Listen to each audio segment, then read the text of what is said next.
ఏలూరు జిల్లా కలిదిండిలో రాజముద్రతో పొందుపరిచిన పట్టా పాస్ పుస్తకాల పంపిణీ కార్యక్రమంలో చంద్రబాబు పాల్గొన్నారు. లైవ్ ను చూద్దాం ఒకసారి. ప్రతిరోజు మా వాళ్ళని పట్టుకుంటా ఉంటాను. సత్యప్రసాద్ రెవెన్యూ మంత్రి కేబినెట్లో కనపడినా ఎక్కడ కనపడినా అడగతానే ఉంటాను. పక్కనే సాయి ప్రసాద్ చీఫ్ సెక్రటరీ అయినా వేరే సమస్య చెప్తే ఈ సమస్య కూడా మీదే అని చెప్తాను. జయలక్ష్మి గారు ముగ్గురు కలెక్టర్ గారు ఉన్నారు. నేను అడుగుతున్నా, ఈ రైతాంగంలో ఆనందం చూసిన తర్వాత ఇప్పుడైనా మీ కిక్కు మీకు అర్థమైందా అని మిమ్మల్ని అడుగుతున్నా. సమస్యలు పరిష్కారం చేసి ప్రజలు జేజేలు కొడతారు. సమస్యలు పరిష్కారం చేయకపోతే 151 ఏమైందో మనమే చూశాం. కానీ ఈరోజు మిమ్మల్ని అందరినీ చూసిన తర్వాత ఒక తృప్తినిచ్చింది, నాకు ఒక ఆనందాన్ని ఇచ్చింది. సమస్య ఇంతటికి పరిష్కారం కాలేదు, ఇంకా చాలా ఉన్నాయి, చాలా గ్రామాల్లో ఉన్నాయి. నేను కూడా బటన్ నొక్కచ్చు, లేకపోతే పరదాల చాటును రావచ్చు, నేను విమానంలో వచ్చి హెలికాప్టర్లో వస్తే చెట్లు నరికేయచ్చు. మీ సమస్య పరిష్కారం అవుతుందని అడుగుతున్నా. అందుకే నేను ఆలోచించాను, నేను ముందుండి నడిపించాలి. అధికార యంత్రాంగానికి అప్పచెప్పినా నేను ఎన్నిసార్లు మా అనగాని సత్యప్రసాద్కి చెప్పినా కొన్ని రోజుల తర్వాత ఇది అలవాటే కాదు అనుకుంటాడని నేను నిర్దిష్టమైన డేట్ పెట్టుకున్నాను. ప్రతి నెల 9వ తారీఖున మీ దగ్గరికి రావాలి, నేరుగా పట్టాదారు పాసు పుస్తకాలు ఇవ్వాలి. అంతవరకు జరిగినంత కూడా సమీక్ష చేసుకోవాలి. జరగబోయేదానికి మళ్లీ ప్రణాళిక అప్రమత్తం చేసుకోవాలని చెప్పి ఆలోచించి వచ్చాను. ఇప్పటికి 7 సార్లు వచ్చాను, అంటే 7 నెలలు అయింది.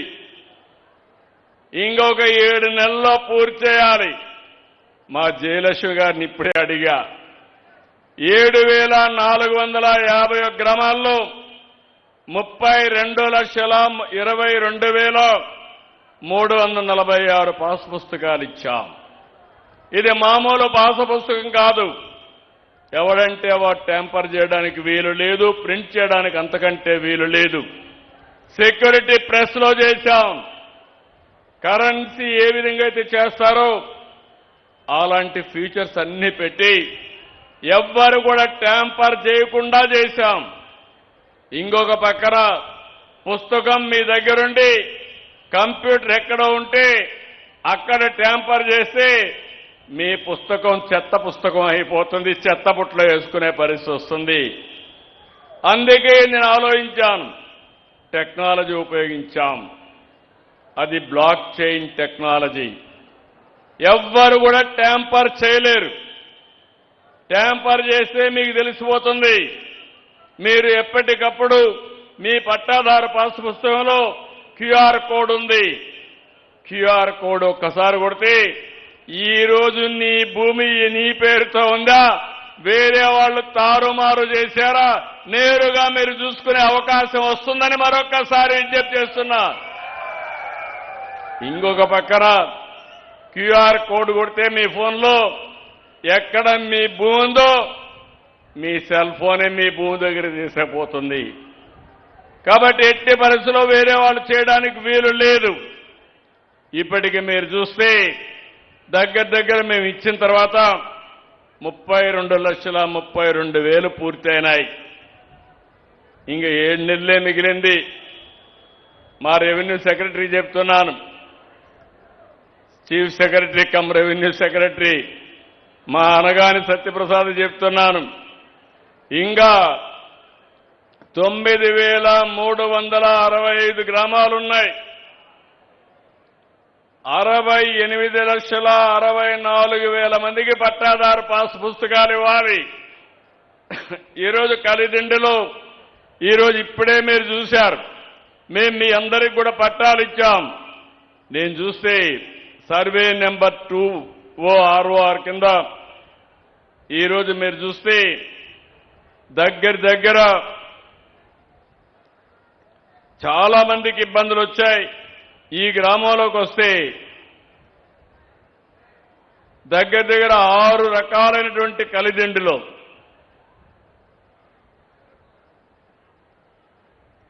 2,000 మందికి పైన ఈరోజు మనం పట్టాలు ఇచ్చే పరిస్థితికి వచ్చాం. అయితే ఇది ఒక వినూత్నమైన కార్యక్రమం అయినప్పటికీ నేను మా సెక్రటరీ గారిని వాళ్ళిద్దరిని కోరేది, మళ్ళా మీరు ఒకసారి మొత్తం ఇప్పటి వరకు రాష్ట్రం అంతా మీరు చూస్తే 41,000 ఎకరాలు 1,25,000 మందికి 22 ఏకెన్ చేసి పట్టాలు ఇచ్చాం. ఏలూరు జిల్లాలో 5,520 ఎకరాలు 5,502 మందికి బెనిఫిషరీస్ రైతులకు పట్టాలు ఇచ్చాం. ఈ కైకల్లూరులో 2,838.60 ఎకరాలు 1,848 మంది రైతులకు ఈరోజు పట్టాలు ఇచ్చాం. 5 జీవోలు ఇష్యూ చేశాం. ఇది ఒక చరిత్ర. అయితే ఇక్కడ మా ఆఫీసర్ సత్యప్రసాద్ గారు, సాయి ప్రసాద్ గారు ఇద్దరు ఆలోచించుకోవాలి. మీరు చేసిన పనికి అభినందనలు. చివరి వ్యక్తికి న్యాయం జరిగే వరకు 68 లక్షల మందికి పట్టాలు ఇచ్చే వరకు మిమ్మల్ని వదిలిపెట్టనని మరొక్కసారి వారిద్దరికీ గుర్తు చేస్తున్నారు. ఎందుకంటే ఇది ఒక పవిత్రమైన కార్యక్రమం. ప్రతి ఒక్కరి యొక్క ఆత్మ గౌరవానికి సంబంధించిన విషయం. ఒకరిద్దరు చెప్పినప్పుడు చాలా బాధేసింది. భూమి ఉంది, అమ్ముకోలేకపోయాను, తాకట్టు పెట్టలేకపోయాను, రుణం తీసుకోలేకపోయాను, పిల్లల పెళ్లిళ్ళు చేయలేకపోయాను. అంటే ఆస్తి ఉంది, ఇన్ని సంవత్సరాలు అనుభవించలేకపోయాం, సమస్యల పరిష్కారం చేయలేకపోయాం. ఈరోజు నాకు ఒక ధైర్యం వచ్చింది. సమస్య పరిష్కారం అయిందని వాళ్ళ కళ్ళు చూస్తే, వాళ్ళ ఆనందం చూస్తే నా జీవితం చరితార్థమైందనే ఆనందాన్ని కలిగిందని చెప్పి కూడా నేను మీకు తెలియజేస్తున్నా. అందుకే ఈరోజు ఇంకొక పక్కన 86 నుంచి లెగసీ రికార్డ్స్ అన్ని డిజిటలైజేషన్ ప్రారంభించాం. 1B, అడంగల్, డీకేటీ, ఏఆర్సీ, ఇనామ్, సీలింగ్ అన్ని కూడా క్లాసిఫికేషన్లు పెట్టి అన్ని డాక్యుమెంట్లు, లింక్ డాక్యుమెంట్స్ అన్ని కూడా ఆన్లైన్లో ఉంటాయి, బ్లాక్ చైన్లో ఉంటాయని చెప్పి కూడా నేను మీకు తెలియజేస్తున్నా. ఇప్పటికే 9 లక్షల మందికి మెటేషన్ ఇచ్చాం. ఆటో మెటేషన్కి చాలా మందికి ఇచ్చాం. కొత్తగా మీరు చూస్తే వారసత్వ భూములన్నీ మీరు మీ పిల్లలకి ఇవ్వాలన్నా, మీరు మీ వాళ్ళకి ఇవ్వాలనుకుంటే, కుటుంబ సభ్యులకు ఇవ్వాలంటే 10 లక్షల లోపలుంటే 100 రూపాయలు, 10 లక్షల పైన ఉంటే 1000 రూపాయలు ఛార్జ్ కట్టి దర్జాగా వారసత్వం యొక్క ట్రాన్స్ఫర్ మీరు చేసుకునే అవకాశం ఉంటుందని చెప్పి కూడా నేను మీకు తెలియజేస్తున్నా. ఇంకొక పక్కన ఈ సమస్యలన్నీ మనం పరిష్కారం చేసుకున్న తర్వాత నేను ముందే చెప్పాను, టెక్నాలజీతో కూడా పెట్టాం. ప్రతి ఒక్కరి భూమి ఎవ్వరు కూడా ట్యాంపర్ చేయకుండా ఈకేవైసీ పెట్టి మీ సమక్షంలో సర్వే చేశాం. మళ్ళీ ప్రూఫ్ ఆఫ్ కాన్సెప్ట్ తీసుకొచ్చి మీరు చూసిన తర్వాత, మీరు సంతకం పెట్టిన తర్వాతనే పుస్తకాన్ని ప్రింట్ చేశాం. పుస్తకం ప్రింట్ చేసిన తర్వాత గ్రామ సభలు పెట్టి అందరి సమక్షంలో మీ అందరికి ఇమ్మన్నా. ఎందుకు ఇమ్మన్నారని మీరు ఆలోచిస్తే, ఎక్కడ రహస్యంగా ఇచ్చినా అవినీతి జరుగుతుంది. దగ్గర 1 కోటి మందికి పట్టాలు ఇచ్చేటప్పుడు ఒక్క రూపాయి అవినీతి లేకుండా చేయాలనే ఏకైక లక్ష్యంతోనే ఇవన్నీ చేశాం. దీనివల్ల భూ సమస్య శాశ్వతంగా పరిష్కారం అవుతుంది. టెక్నాలజీ ఉంటుంది. సులభతరంగా మీరు ట్రాన్స్ఫర్లు చేసుకోవచ్చు. ప్రభుత్వానికి కూడా వెసులుబాటు వస్తుంది. లిటిగేషన్ తగ్గుతుంది. ఈ సందర్భంగా మిమ్మల్ని అందరినీ ఒకటే కోరుతున్నా, మీరు కూడా కుటుంబ సభ్యులుంటారు. ఇప్పుడు భూమి రేట్లు పెరిగాయి. పెరిగితే మీకు కూడా బాంధవ్యాలు మారిపోతున్నాయి. భూమితో ఉండే బాంధవ్యంతో అన్నదమ్ములు కొట్లాడుకునే పరిస్థితికి వచ్చారు. పిల్లలు తల్లిదండ్రులు గొడవలు వచ్చే పరిస్థితికి వచ్చింది. ఇవన్నీ కూడా మనం మానేసి మనం అందరం కూడా దీన్ని లిటిగేషన్ తగ్గించుకొని ముందుకు పోవాల్సిందిగా నేను మిమ్మల్ని కోరుతున్నా. ఈరోజు నేను ఈ పక్క ఈ పనులు చేస్తూనే ఈరోజు దారిలో వస్తా ఉంటే పిల్లలు కూడా జెండా పట్టుకొని నాకు స్వాగతం పలికినప్పుడు అనిపించింది, తల్లికి వందనం సూపర్ హిట్ అయిందని మీ అందరికీ తెలియజేస్తున్నాను.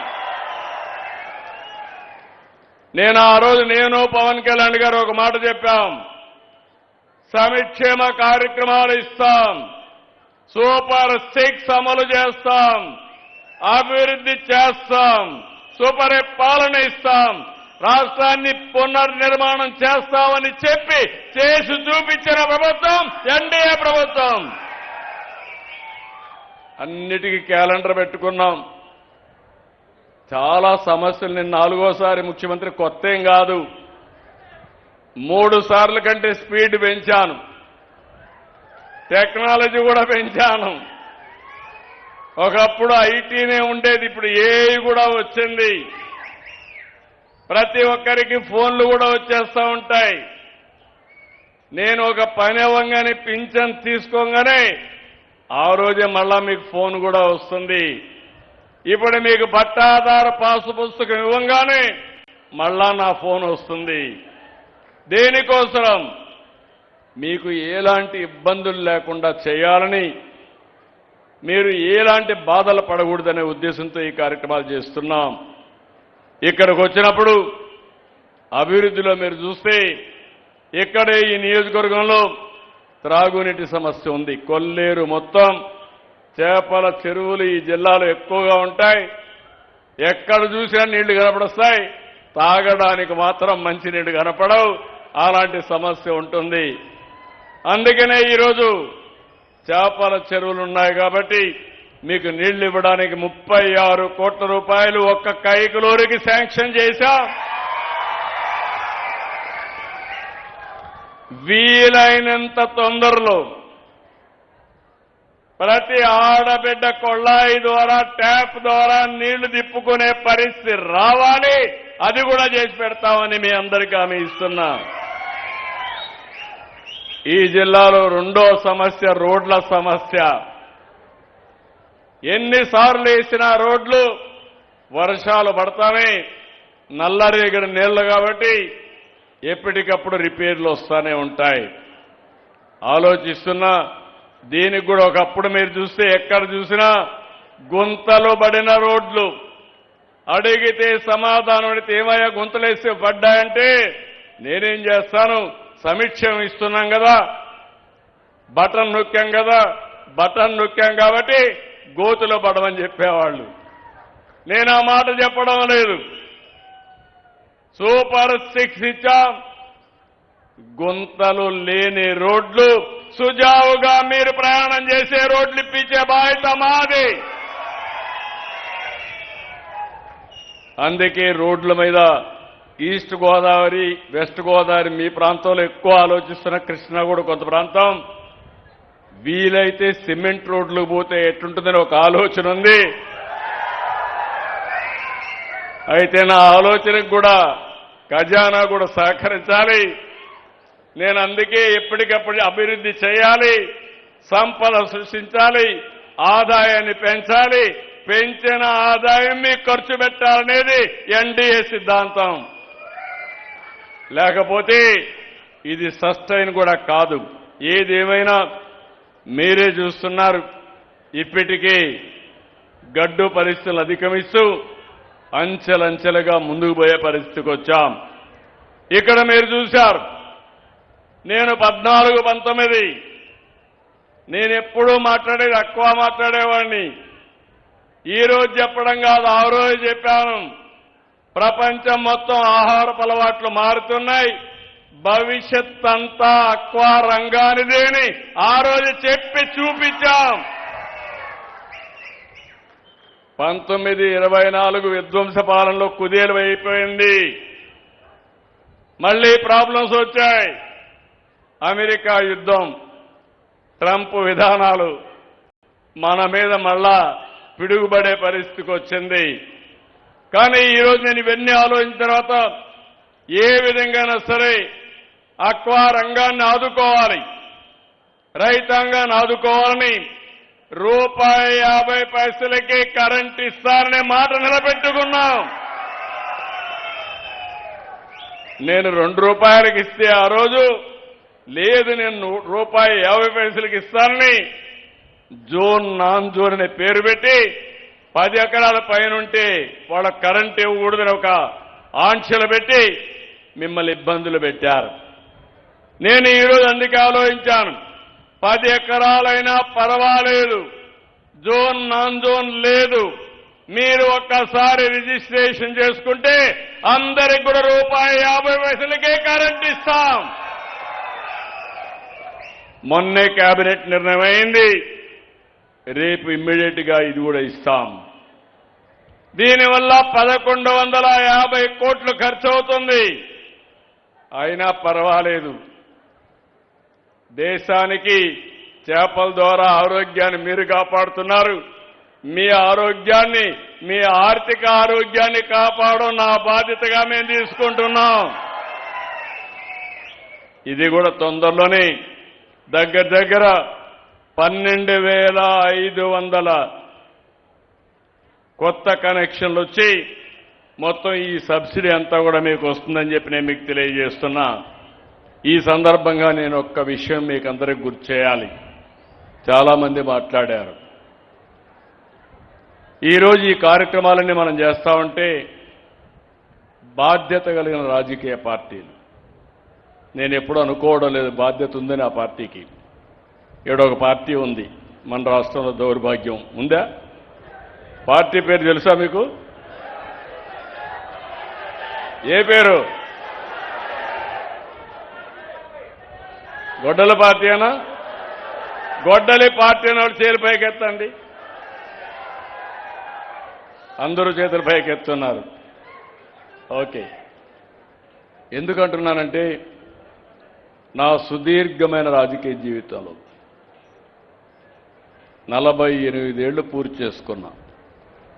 నేను మొట్టమొదటిసారిగా ఎమ్మెల్యే అయింది 78, నేను మంత్రి అయింది 80లో. అక్కడి నుంచి రాజకీయం చేశాను. దేశ రాజకీయాలు చూశా, రాష్ట్ర రాజకీయాలు చూసి అన్నీ అయినాయి. రాష్ట్రంలో నేను చూసిన సమస్యలు మీరు చూస్తే, నక్సలైట్ సమస్య, హిట్ అండ్ రన్, వాళ్ళు ఎక్కడుంటారో ఎవరికి తెలియదు. ఒక లెటర్ పంపిస్తే భయపడిపోయి మనం అందరం కూడా డబ్బులు ఇచ్చేసేయాలి. 10 కోట్లు పంపంటే ఆ రోజుల్లో 10 కోట్లు పంపించారు. ఇవ్వకపోతే ఎప్పుడో ఒకసారి వచ్చి కాల్ చేసి వెళ్ళిపోతారు. అదే జరిగింది. ఆ రోజు నేను ఆలోచించాను, దీనివల్ల అభివృద్ధి ఆగిపోతుంది. హైదరాబాద్ చుట్టుపక్కల ఉండేవాళ్ళు, హైదరాబాద్లోనే ఉండేవాళ్ళు, గడ్డన్నారం, ఎల్బీ నగరు, పటాన్ చెరువు ఎంత ఉండేవాళ్ళు. ఆ రోజు నిర్ణయం చేసి నేను పోరాడాను. కడాన నన్ను వెంకటేశ్వర స్వామి దర్శనానికి పోతా ఉంటే, ఆ రోజు నేను బ్రహ్మోత్సవ సందర్భంగా లాంఛనాలు దేవుడికి ఇవ్వడానికి పోతా ఉంటే 23 క్లెయిమోర్ మైన్స్ నా మీద బ్లాస్ట్ చేశారు. సాక్షాత్తు వెంకటేశ్వర స్వామి దిగొచ్చి నాకు ప్రాణభిక్ష పెట్టాడు తప్ప ఇది నాకు మరో జన్మ. ఇంతవరకు ఇలాంటి సంఘటనలు ఎప్పుడు కూడా ఎవరు కూడా తప్పించుకోలేదు. ఒక ముఖ్యమంత్రిగా పంజాబ్లో ఇదే మరిగా బ్లాస్ట్ చేసి చనిపోయాడు. కానీ నేను భయపడలేదు. ఎందుకు భయపడలేదు అంటే నేను చేసింది మంచి పని, ప్రజలకు శాంతి భద్రతలు కాపాడాలి కాబట్టి నాకు ఏమైనా పర్వాలేదని ఆలోచించాను తప్ప నాకు ఏదో అవుతుందంటే నేను ఆ పని చేసేవాడిని కాదు. అది ఇటీవల ఎన్డీఏ ప్రభుత్వం మొత్తం ఇది చేశారు. దాన్ని నేను ఇప్పుడు చెప్పడం కాదు, కానీ ఆ రోజుట్లోనే ఎవరెవరి హస్తాలు ఉన్నాయో అక్కడ ఇన్వాల్వ్ అయిన వాళ్ళు కూడా ఉన్నాయి, కొన్ని పేర్లు కూడా ఉన్నాయి, అవి నేను మాట్లాడను. రెండోది, రాయలసీమ ముఠా కక్షలు, సినిమాలు తీసేవాళ్ళు, ఆ అరాచకాన్ని చూపించి సినిమాలు కూడా బ్రహ్మాండంగా ఆడించేవాళ్ళు. అది చూసిన తర్వాత నాకు అనిపించింది, నాగరిక ప్రపంచంలో మనుషులు చంపుకోవడం ఏంటి, చెట్లు నరకడం ఏంటి, ఆస్తులను విధ్వంసం చేయడం ఏంటి ఆలోచించి కఠినమైన నిర్ణయం తీసుకుని రాయలసీమలో ముఠా కక్షలు ఉండడానికి వీలు లేదు, ఫ్యాక్షన్లు రూపొందించిన పార్టీ ఎన్డీఏ ప్రభుత్వం ఆ రోజు తెలుగుదేశం. ఆ రోజు మా వాళ్ళు కూడా అరెస్ట్ చేశా. ఇద్దరు లీడర్లు నా మాట వినకపోతే, మీరు నా మాట వినకపోతే నేను మిమ్మల్ని కూడా వదిలిపెట్టని వాళ్ళని కూడా అరెస్ట్ చేసే పరిస్థితికి వచ్చాను. హైదరాబాద్లో మత విద్వేషాలు రెచ్చగొట్టి 6 నెలలు కర్ఫ్యూ. ఆంధ్ర నుంచి హైదరాబాద్ పోవాలంటే, కర్నూలు నుంచి రావాలంటే బెంగళూరు నుంచి పాత బస్తీకి రావాలా, విజయవాడ నుంచి పోవాలంటే పాత బస్తీ ద్వారానే పోవాలి, ఎల్బీ నగర్ ద్వారానే పోవాలి. 6 నెలలు రాకపోకలు ఉండేటి కాదు ఓసారి. దాని మీద కంట్రోల్ చేశాం. ఇప్పుడు ఔటర్ రింగ్ రోడ్ వేశాం కాబట్టి ఓల్డ్ సిటీ కూడా అందులో భాగం అయిపోయే పరిస్థితికి వచ్చింది. దానివల్ల అభివృద్ధి జరిగింది. కానీ మన రాష్ట్రానికి వస్తే దౌర్భాగ్యం, ఒకప్పుడు రౌడీలంటే భయపడిపోయేవాళ్ళు. నేను ఒక మాట చెప్పాను, ఒకప్పుడు 1495-2004లో ఎవడైనా రౌడీ అనేవాడు మాత్రం ఆంధ్రప్రదేశ్ రాష్ట్రంలో ఉండడానికి వీలు లేదని రౌడీజాన్ని పూర్తిగా రూపుమాపాం. ఎందుకంటే మా ఆడబిడ్డలకు రక్షణ కావాలి. 1924 గంజాయి బ్యాచ్, బ్లేడు బ్యాచ్లు, గంజాయి తాగడం, ఎక్కడికక్కడ ఈ యొక్క సారా కల్తీ మందు తాగడం, ఎక్కడికక్కడ డబ్బులు సంపాదించడం, రౌడీ చేయడం, అంత అరాచకాలు జరిగాయి. నేను వాళ్ళు ఒక్కొక్కసారి చెప్తే ఆనందం కలిగింది. చిన్న పిల్లల్ని వదిలిపెట్టి రాత్రింబగుళ్ళు చదువుకొని భర్తల సహకారంతో ఆడబిడ్డలు చదువుకున్నారు, భార్య సహకారంతో భర్తలు చదువుకున్నారు. 7 ఏళ్ళు 5 ఏళ్లు పడిన కష్టానికి ఫలితం వచ్చిందని ఆనందపడ్డారు. అలాంటి సెంటిమెంట్తో వాళ్ళు వచ్చి అది తీసుకున్నప్పుడు నేను చూశాను, ఒక్కొక్కరిది ఒక్కొక్క వాళ్ళ యొక్క బ్యాక్గ్రౌండ్ చూసి చాలా బాధేసింది. అలాంటి పరిస్థితులు ఇచ్చాం. ఈరోజు స్కూలుకు పోతే బ్రహ్మాండంగా టీచ్ చేస్తున్నారు. సంవత్సరం అయిన తర్వాత రోడ్డు మీదకి వచ్చి ఏదో ఢిల్లీలో నీట్ పేపరు లీక్ అయింది, ఇక్కడ కూడా లోకేష్ రాజీనామా చేయాలి, ఈ ప్రభుత్వంలో ఏదో జరిగిపోయిందని మాట్లాడుతున్నారు. కడాన నిన్న మీరు చూశారు, ఎవరైతే ఉద్యోగాలు వచ్చాయో మెగా డిఎస్సీలో వాళ్లే ర్యాలీ చేసి ఇంతవరకు చూశాం, ఇప్పుడు మాకు ఓపిక నశించింది, మేము చదువు చెప్పడం ఎంత బాగా చెప్తామో తప్పు చేసిన వాడిని చితక కొట్టడం కూడా అదే మారి కొడతామని రోడ్డు మీదకి వచ్చారు. కొండారెడ్డి బురుజు కర్నూలు అనగానే మనకు గుర్తొస్తుంది. అలాంటి ఒక హిస్టారికల్ మాన్యుమెంట్ దగ్గరికి వెళ్ళారు. వెళ్ళి కబద్దార్ చెప్పండి, మేము సమాధానం చెప్తామని అడిగే పరిస్థితికి వచ్చారు. ఎవరన్నా సిగ్గుండేవాళ్ళు ఒప్పుకోవాలి కదా, మానాలి కదా, అవునా కాదా, మానాలా లేదా? మానాలి అనేవాళ్ళు చేలిపైకెత్తండి. ఇప్పుడు ఈరోజు మళ్ళా ఆందోళన చేస్తారంట. మళ్ళా ర్యాలీలు తీస్తారంట. అంటే రోడ్లన్నీ ఉండేది వీళ్ళు స్థైర్య విహారం చేయడానికి, రఫ గొడ్డలు పెట్టుకొని తిరగడానికి. అంటే నేను చూస్తూ గమనుండాలి. అవునా కాదా? ఉండాలనా? ఏమమ్మా ఆడబిడ్డలు మీరే చెప్పండి.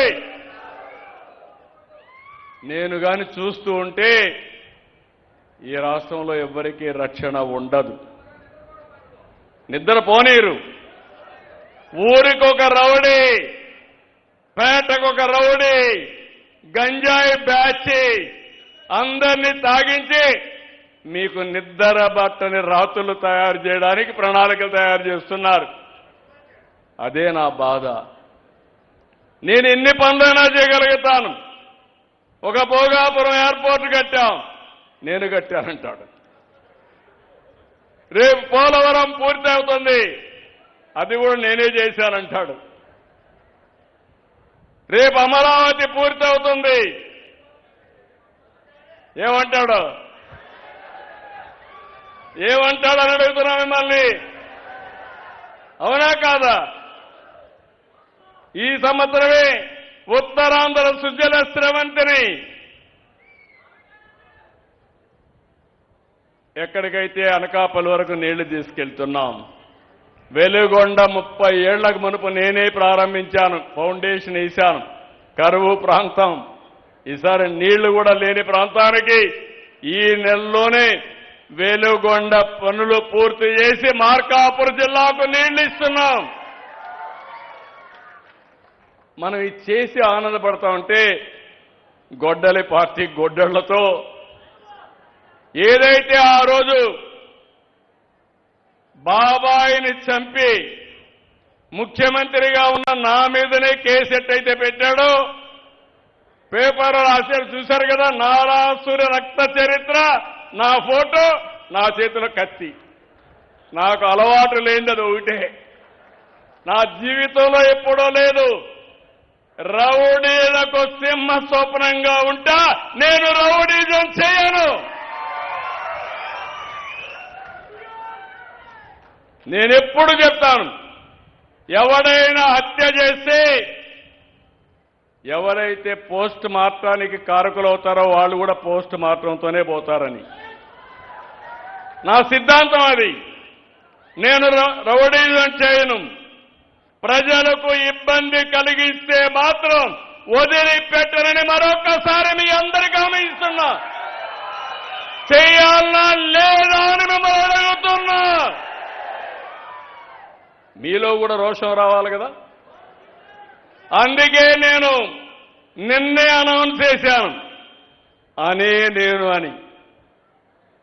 ఒక మామూలు మహిళ ద్రౌపది ముర్ము అనే నేను ఈరోజు భారతదేశ రాష్ట్రపతిగా అయ్యారు. ఏంటి ప్రత్యేకత? మామూలు మహిళ, గిరిజన మహిళ, చాలా కష్టాలు వచ్చాయి, కుటుంబ సభ్యులు చనిపోయారు, పేదరికం ఉంది. పోస్ట్ గ్రాడ్యుయేషన్ చదువుకొని అంచెలంచెలుగా ఒరిస్సాలో మంత్రి అయ్యి, గవర్నర్ అయ్యి, దేశ అధ్యక్షురాలుగా తయారైంది. ఒక అబ్దుల్ కలాం, ఒక బిఆర్ అంబేద్కర్, ఒక ఎన్టీఆర్, ఒక గాంధీజీ, ఒక నరేంద్ర మోడీ, అందరూ కూడా మామూలు వ్యక్తులే. 80 ఏళ్ళైంది స్వాతంత్రం వచ్చి, 80వ స్వాతంత్ర వేడుక జరుపుకుంటున్నాం. నేను అందుకే ఒక మాట చెప్పాను, చంద్రబాబు నాయుడు అనే నేను స్వర్ణాంధ్రప్రదేశ్ 2047 కోసం సంకల్పం చేశాను. మరి మీరు అని అడుగుతున్నా. ప్రతి ఒక్క వ్యక్తి గుర్తుపెట్టుకోవాలి, నేను మీకు కూడా శక్తి ఉంది. మీరందరూ నేషనల్ డెవలప్మెంట్ లో పార్ట్నర్స్ కావాలి,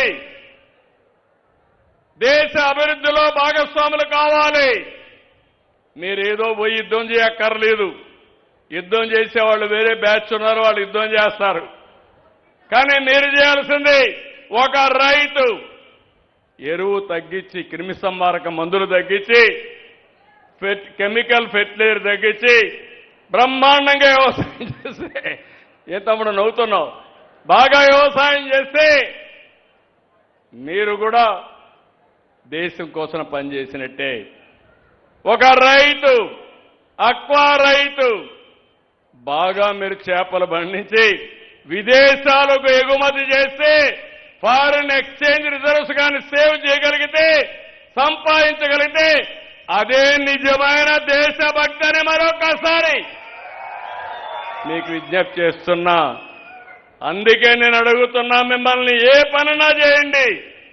ఒక స్టూడెంట్ బాగా చదువుకుంటే నాలెడ్జ్ సంపాదిస్తే మానవ వనరులుగా తయారవుతారు.